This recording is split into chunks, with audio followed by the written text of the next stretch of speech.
Olá pessoal, aqui é Almir Rebelo, engenheiro agrônomo. Hoje é dia 19 de novembro, dia da nossa bandeira nacional, bandeira verde e amarela. E eu estou assistindo a COP30 à distância e estou fazendo um estudo, assim, observação direta do que está sendo dito pela ala ambiental e o que está sendo dito pelas pessoas que se dizem representantes do produtor rural, pessoal das nossas entidades. E o pessoal fala muito em crédito de carbono ou descarbonizar a atividade pecuária, descarbonizar a economia, ao ponto de que já teve materiais publicados onde pesquisadores dizem que o que interessa, o carbono que interessa não é o carbono que está na atmosfera, é o carbono que está no solo. E eu, como engenheiro agrônomo, a gente estuda isso há muito tempo, nós fizemos todo esse trabalho do plantio direto, a gente acompanhou todo o trabalho dos transgênicos, casamento, plantio direto, transgênicos, código florestal, por isso que o Brasil é o maior produtor de soja do mundo hoje. Participei da COP8 em 2006, onde o Ministério do Meio Ambiente quis acabar com a soja transgênica no Brasil, nós não deixamos. Então agora a gente está de olho nessa COP30, e diante dessas últimas observações, de que o carbono que interessa para alguns não é o carbono que está na atmosfera, o CO2, e é o que está no solo, e também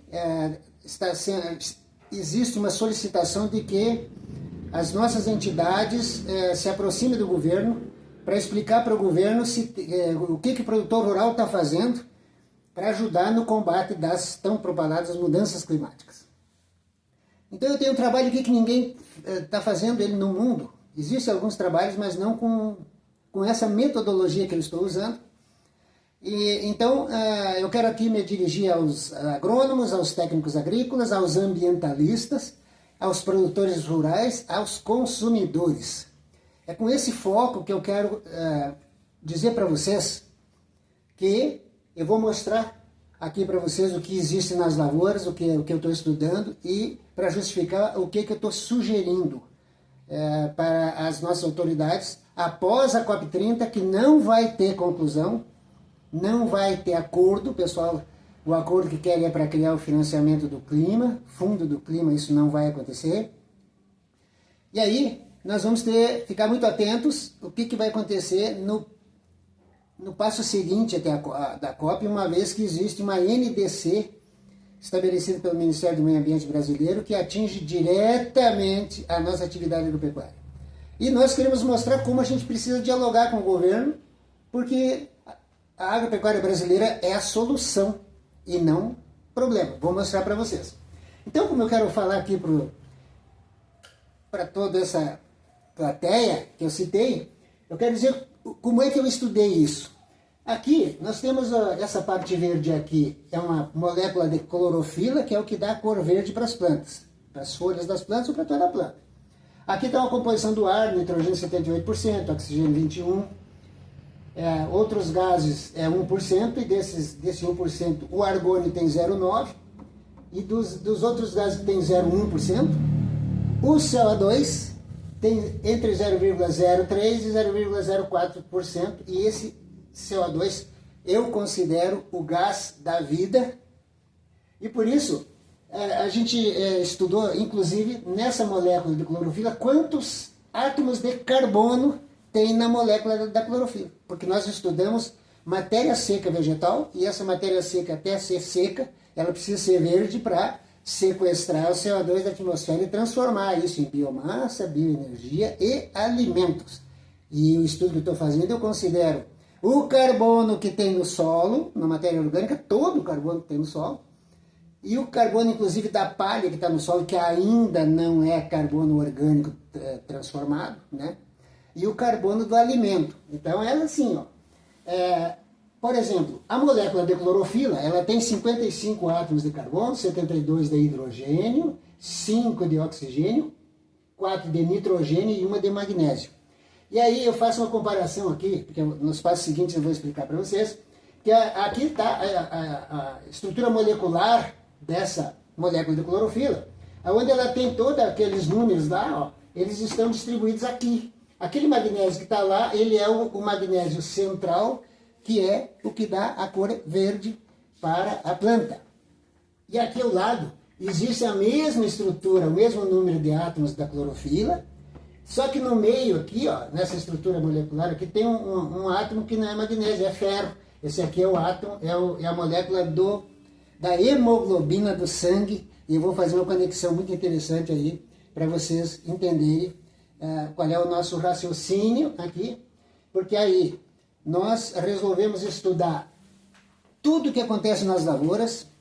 E por que para mim, que fiz esse estudo, uma vez que a COP30 e as últimas COPs só discutem mudança climática, efeito estufa, aquecimento global, e causada por um gás, qual é o principal gás de efeito estufa? É o CO2.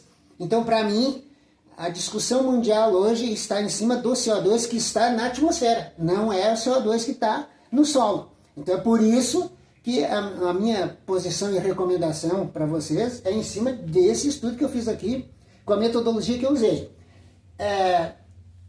O processo fotossintético, ele ocorre e tem duas fases, a fase fotoquímica, com a presença da luz, e a fase bioquímica, que ocorre com a presença da luz ou não.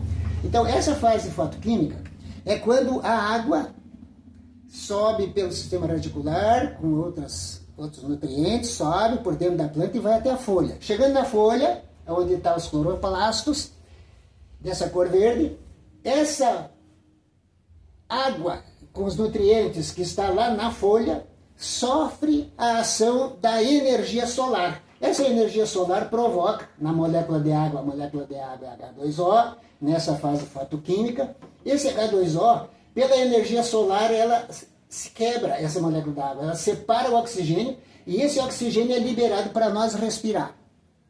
Quero abrir um parênteses aqui para dizer para vocês o seguinte, ó.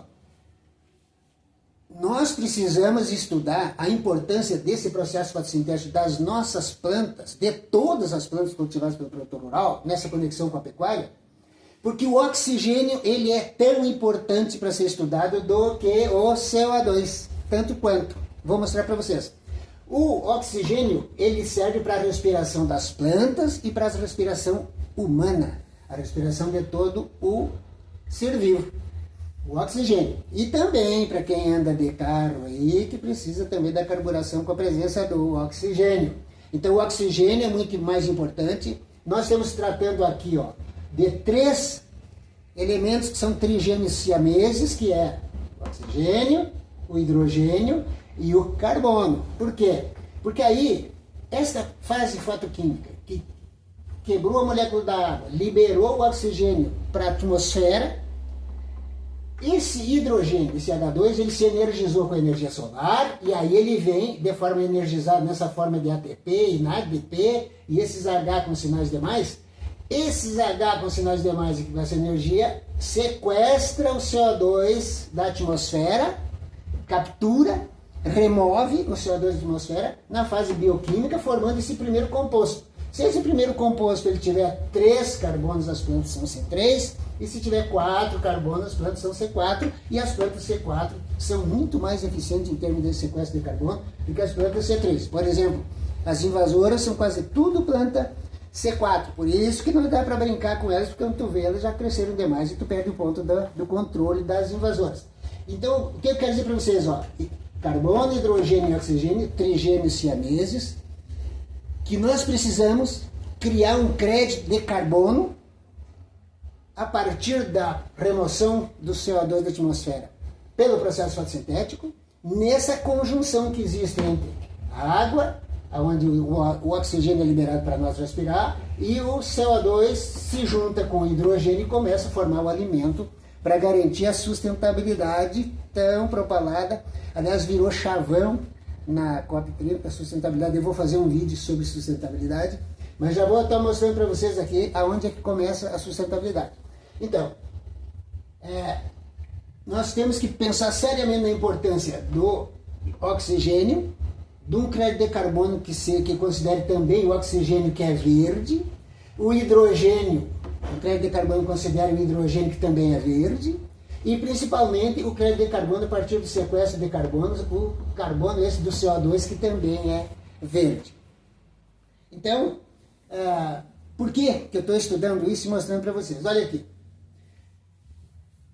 Eu só fui para as lavouras checar o que os nossos cientistas disseram quando eles, principalmente o professor Mário Guimarães Ferreira da USP, em 1979, ele fez um estudo com uma soja que foi colhida 50 sacos por hectare, ou seja, 3 mil quilos de grãos, e ele somou tudo que tinha, ó, raízes, caule, ramos, folhas, e viu que isso pesava 5 toneladas. 5 mais 3 dá 8 toneladas, das 8 ele viu que 7.250, ou que seja 90% matéria seca vegetal, matéria seca total, 90%. Aí ele fez uma composição aqui na cultura da soja, quanto tem de carbono, quanto tem de hidrogênio, quanto tem de oxigênio, quanto tem de nitrogênio, quanto tem de fósforo, potássio, cálcio, tudo ele fez. E os percentuais aqui.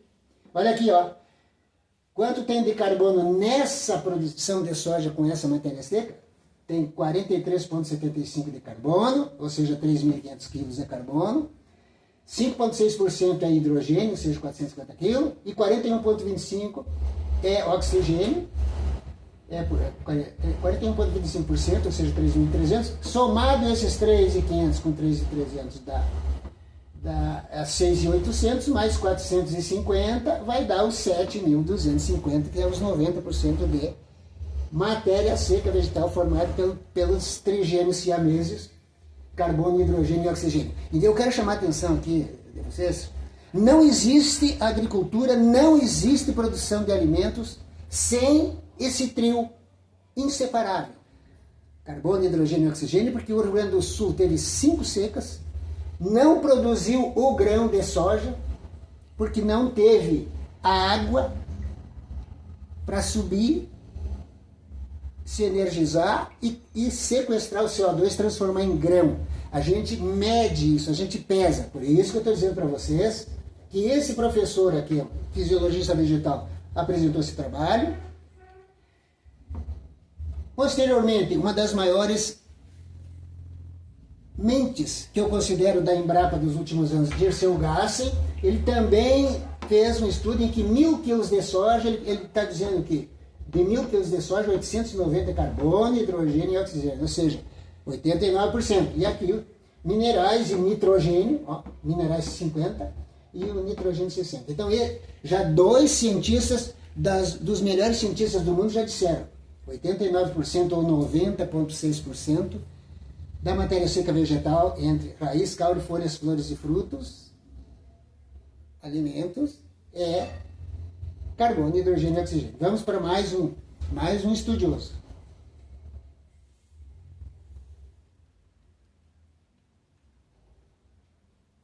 Também tem o Dr. João Carlos de Moraes Sá, que ele fez um estudo do carbono. Olha o balanço de carbono no solo. Balanço de carbono no solo é a quantia de carbono que entra no solo. Atenção, pelo processo fotossintético. Aqui. A entrada de carbono no solo é a partir do processo fotossintético. Então é a biomassa e resíduos culturais, parte aérea mais raiz e mais o alimento, o grão que foi produzido. Então, aqui são as entradas e aqui está as saídas de carbono do solo. Respiração das plantas, respiração do solo pela microbiologia, erosão e lixiviação. Então, aqui são as saídas, aí tu faz um balanço entre as entradas e as saídas, e aí tu tem o carbono orgânico total do solo, e esse carbono é via biomassa menos as perdas. Essa é a realidade do que a gente mede nas lavouras. Também tivemos o professor Elmar Floss, que também fez um estudo com soja, milho, trigo, onde ele constatou que 90% da matéria seca vegetal é carbono, hidrogênio e oxigênio, e isso é para todas as culturas, falando em matéria seca vegetal. Muito bem, com esses números desses fisiologistas, de que 90% da matéria seca vegetal é carbono, hidrogênio e oxigênio, aí nós fomos estudar, por exemplo, uma vez que estão acusando que o CO2 emitido para a atmosfera pela agropecuária vem da queima de combustível fóssil, por isso tem essa discussão aí sobre transição energética. Não é bem assim, pessoal. Vamos falar sobre isso. Mas eu quero mostrar para vocês aqui, ó, o IPCC, que orienta a ONU, eles disseram que para cada litro de combustível consumido pelas máquinas dos produtores, emite 2,67 kg de CO2 para a atmosfera. Aí o nosso querido Dirceu Gassin disse que para cada quilo de carbono transformado em soja ou matéria seca vegetal são sequestrados 3,66 kg de CO2 da atmosfera. Ó, atenção COP30, vocês não estão preocupados com o efeito estufa causado pelo CO2 na atmosfera?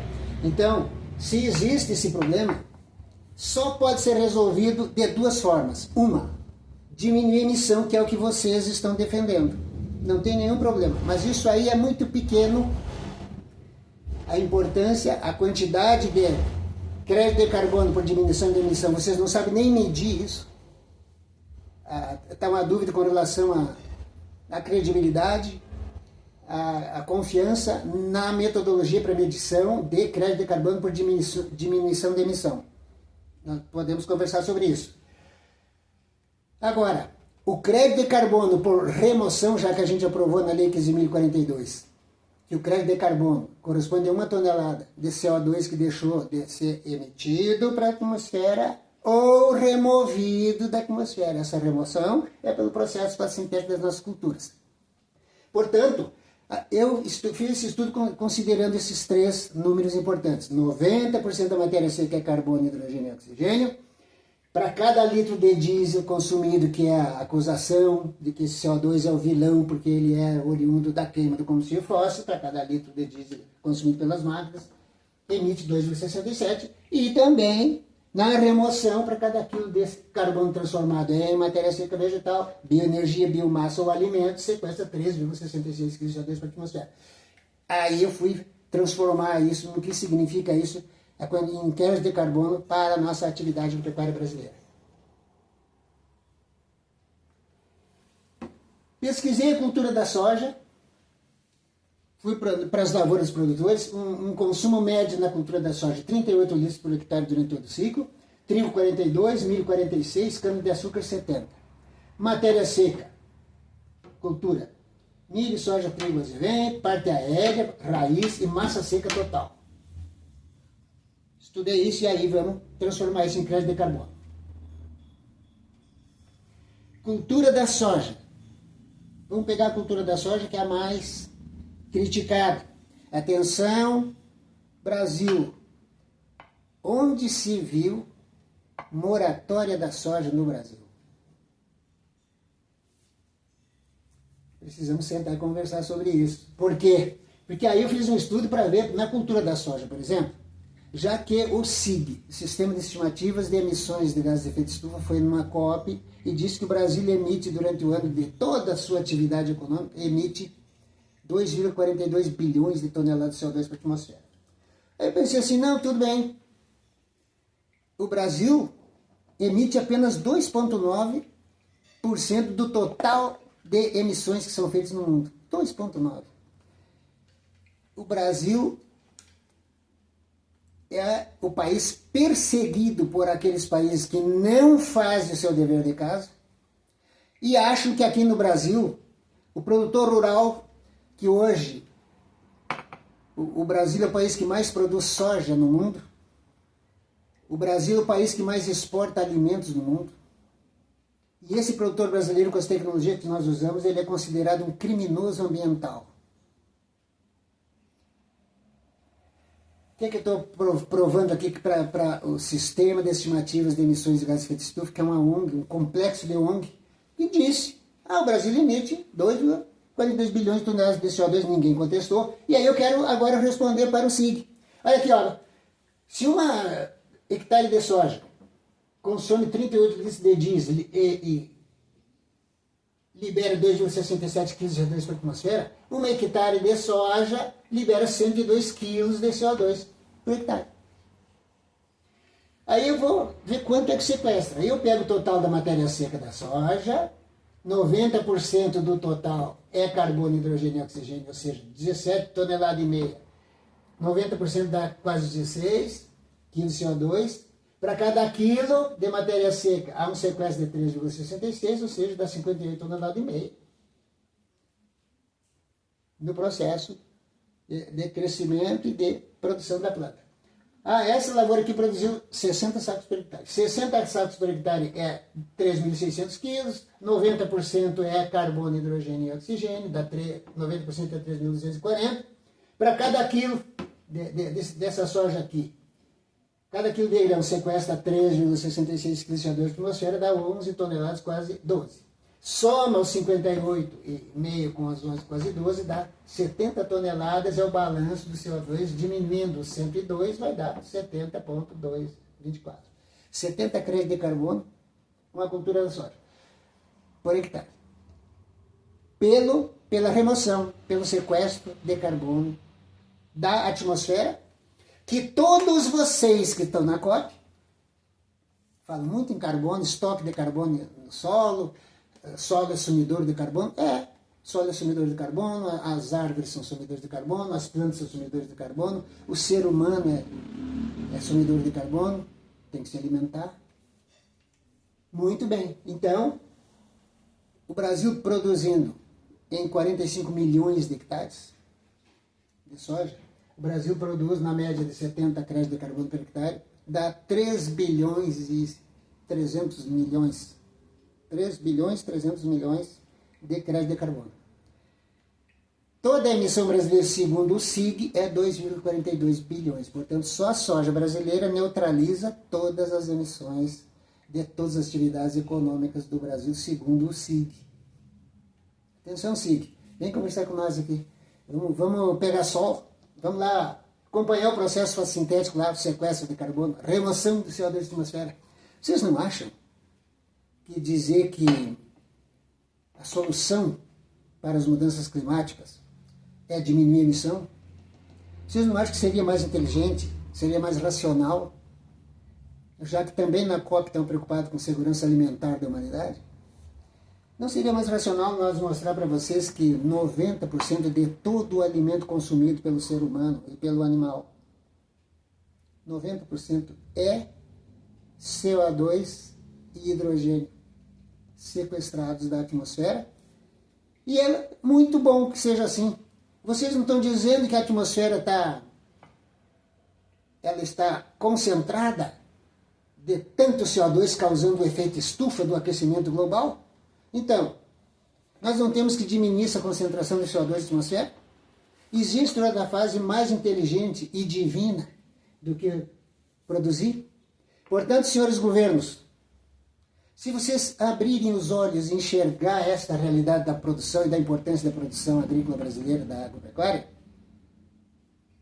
vocês, em respeito ao produtor rural brasileiro, que é o maior ambientalista do mundo, transformando CO2, que vocês acusam de ser o principal gás de efeito estufa, transformando em alimentos. Portanto, eu imagino, se vocês tiverem cérebro, vocês vão ter que pensar, bom, então, toda área possível de ser cultivada com alimento, ela precisa ser cultivada e não pode ficar nunca sem ser cultivada. E de preferência, verde sequestrando, seca, se colhe e já se põe a próxima cultura. Isso seria inteligência de um país que tem por vocação garantir a segurança alimentar da humanidade. Por isso, quero concluir aqui este vídeo, vou fazer outros vídeos dizendo, olha, a COP30, eles estão discutindo o sexo dos anjos, eles não sabem qual é o verdadeiro problema que existe, nem como combater. Mas é o crédito de carbono, mas como é que vai medir um crédito que tu emite? A metodologia aqui da fisiologia vegetal, da remoção do CO2 da atmosfera pelo sequestro de carbono pelo processo fotossintético da atividade agropecuária, a gente mede. Eu medi, eu peguei, ele foi palpável, ele foi real, foi físico, existe, não é ficção. Portanto, pessoal, encerro o meu vídeo de hoje dizendo para vocês que nós precisamos agradecer o produtor rural pelo que ele faz para retirar o CO2 da atmosfera e para ele colocar o oxigênio para nós respirar, porque quando eu mostrei para vocês uma molécula de clorofila, em que ela pega CO2 e água e transforma em alimento e oxigênio, o ser humano pega o oxigênio e o alimento, fica com a energia para permanecer vivo e devolve para a atmosfera o CO2 e a água. E é isso que acontece. E aí, aqui está a garantia da segurança alimentar da humanidade por causa dessa realidade em que a molécula da clorofila é igual à molécula da hemoglobina, porque a molécula da hemoglobina, por exemplo, ela pega o oxigênio no pulmão e leva em tudo que é célula que precisa ser alimentada e respirada. Feita essa respiração e feito o consumo do alimento que o sangue levou também para a gente permanecer vivo, a água sai também como vapor de água e o CO2, a mesma hemoglobina que quando foi com o oxigênio o sangue era mais vermelho, essa mesma hemoglobina ela pega o CO2 e traz de volta, por isso o sangue é mais escuro. Se eu mostrei para vocês que na média as plantas têm 90% de carbono, hidrogênio e oxigênio, o ser humano tem em média 92%, 93%. Tem diferença nos percentuais em que o ser humano tem 10% de oxigênio, 18% de carbono, aliás, 10% de hidrogênio, 18% de carbono e 65% de oxigênio. Soma tudo, os mesmos elementos que a planta tem, 90 mais ou menos por cento, o ser humano tem um pouquinho mais, mas é muito parecido. É por isso que eu vou falar para vocês em sustentabilidade no próximo vídeo, para mostrar o que tem a ver uma coisa com a outra e o que tem a ver isso que eu mostrei aqui para vocês. Nós temos que fazer alguma coisa para salvar o Brasil e a nossa agropecuária brasileira, como a modelo para o mundo. O Brasil, já que o Acordo de Paris acabou, a nossa COP, que não vai decidir nada, deveria decidir pelo Acordo do Brasil, dizendo que o Brasil é o país que vai garantir a segurança alimentar da humanidade, apoiando a nossa atividade agropecuária para sequestrar, remover CO2 da atmosfera, já que vocês, ambientalistas, dizem que o principal gás de efeito de estufa é o CO2, então o nosso processo fotossintético vai pegar esse CO2, que é o vilão, vai transformar em bioenergia, biomassa e alimentos. Eu não sou omisso, porque diz que a omissão é um pecado que se faz não fazendo. Deus nos abençoe, foi um prazer conversar com vocês. Um grande abraço.